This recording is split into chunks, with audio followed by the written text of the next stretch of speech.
안녕하세요. 세상을 이롭게 하는 일에 관심 많은 승무원쌤 김영숙입니다. 사장님기는 당나귀에게 여에스터 부부가 하차를 했습니다. 제가 강력히 주장해서 그런 것은 아니겠지만 어쨌든 어색한 여에스터 부부를 보지 않게 돼서 당나귀의 길을 시청하게 됩니다. 여에스터 씨가 나왔을 때는 여에스터 씨를 비판하기 위한 시청이었고 요즘은 즐거운 마음으로 시청하고 있습니다. 왜? 장윤정 씨가 오합지졸 노래교실을 운영하는 모습이 너무 재미있습니다. 장윤정 씨의 그 티칭, 정말 교사로서의 훌륭한 자질을 가지고 있다 이렇게 생각합니다. 여기 오합지졸 학생들 잘 뽑은 것 같습니다. 유희관이라는 야구선수, 또 한기범 씨, 2m 5가 넘는 한기범 씨, 그 밖에 뭐 여러 사람들이 지금 참여를 하고 있어서 다음 주에는 어떤 또 일들이 벌어질지 모르겠습니다. 이 유희관이라는 투수, 왼쪽 투수죠. 좌투수죠. 끼가 있습니다. 쇼맨십도 있고 노래도 좀 되고 어느 정도 골반 댄스 뭐 이런 몸이 율동이 예능기가 다분히 있어 보입니다. 이 유희관 씨를 앞으로 좀 지켜볼 필요가 있을 것 같습니다. 그래서 이제 장윤정 씨하고 유희관 씨, 당신이 좋아 둘이 콜라보 무대, 듀엣 무대까지 선보였습니다.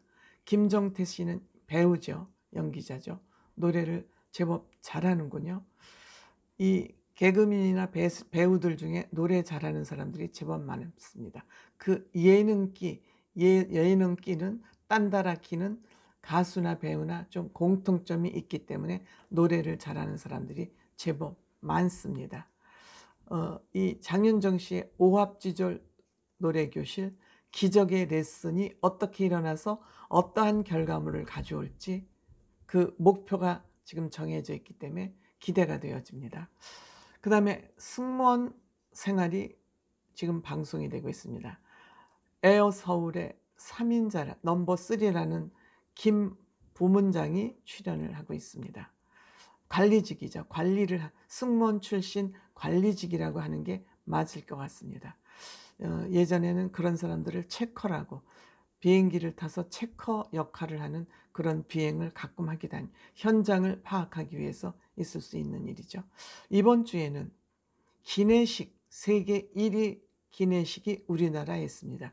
이 기내식 1위는 아마 대한항공 케이터링이었다가 지금은 매각을 해서 그 소유주, 사주가 바뀌어 있는 것으로 알고 있습니다. 어쨌든 이 대한민국의 케이터링 회사가 세계 1위라고 그럽니다. 그런데 요즘은 하도 관객들의 니즈가 높기 때문에 이 기내식 또한 굉장히 그 품질, 수준이 높아진 것 같습니다. 이 저가 항공은, 저비용 항공은 비용이 싸기 때문에 모두 기내식을 제공하는 것이 아니라 기내식을 원하는 사람에 의해서 사 먹게 되어 있는 것 같습니다. 그러니까 공중에 있는 식당이다 이렇게 보는 게 맞을 것 같습니다. 그러니까 메뉴판에 의해서 주문을 하고 또 무작정 많은 양을 실을 수 없으니까 아마 사전 예약제에 의해서 시트 번호하고 그 사람이 주문한 기내식이 맞춰서 제공이 되는 걸로 그렇게 생각이 됩니다. 이 승객에게 제공되는 식과 기내식과 크루에게 제공되는 크루밀은 다릅니다. 원래 다릅니다. 아마 식중독 그런 걸 예방하기 위해서 크루에게 제공되는 식사 중에서도 기장, 부기장한테 또 제공되는 식사가 또 다릅니다. 기장이 식중독이나 어떤 음식 사고가 났을 때 부기장이 또 테이크업 랜딩을 해야 되기 때문에 이것은 다릅니다. 또한 승무원들도 마찬가지입니다. 승무원들도. 그래서 크루밀은 별도로 실립니다. 승객밀하고 다르게. 그래서 어쨌든 비행기를 타는 재미 중에는 기내식을 먹는 재미도 있습니다. 그 오밀조밀하가 세트된 식판. 또 보통 우리 그라운드에서는 잘 먹어볼 수 없는 그러한 세팅을 해서 나오기 때문에 재미가 있죠. 그래서 이번 주에는 기내식 회사를 탐방을 했습니다. 그러니까 여러 가지 메뉴를 가지고 있는데 그 회사별로 들어가서 주문을 해서 그 탑재가 되는 그런 시스템입니다.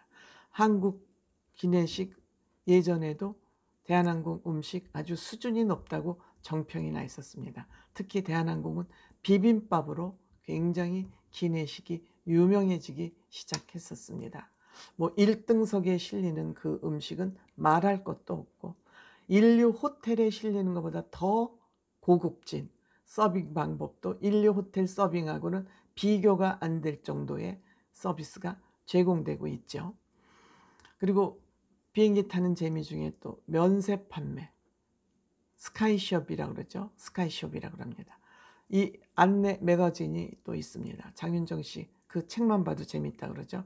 그런데 이 면세 판매는 아주 승무원들에게는 죽어나는 작업입니다.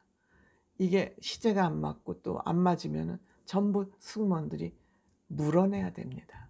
이것은 좀 저는 모순이 있다고 생각됩니다. 모순이 있다고 생각됩니다. 물론 뭐 승무원의 임무 중에 미션 중에 한 가지이긴 하지만 참 이 비행 자체가 비상 상황에서 늘 운영이 되지 않습니까?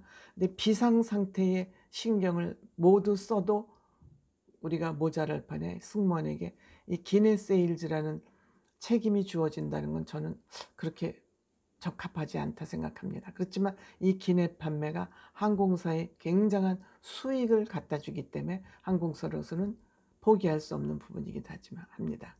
그리고 비행기라는 것은 그 정해진 공간에서 일을 해야 되기 때문에 위급 상황이 언제라도 생길 수 있고 여기에 대처하기 위해서는 승무원들의 업무가 가능한 한 가벼워져야 된다고 생각을 합니다.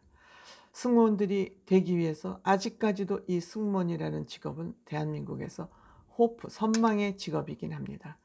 일반 뭐 요새는 이 다른 직업들이 워낙 고액 연봉자들이 많지만 그래도 여행을 가장 중요한 생활 힐링 시간으로 생각하고 있기 때문에 여행을 좋아하는 현대 세대에게는 승무원이라는 직업은 지금까지도 매력이 있는 직업이긴 합니다. 그래서 항공사에 입사하기 위해서 지금 많은 후보자들이, 많은 취준생들이 학원에 다니면서 몇 년씩 학원비를 내고 교육을 받고 패션, 헤어, 메이크업에 많은 돈을 들이고 있습니다.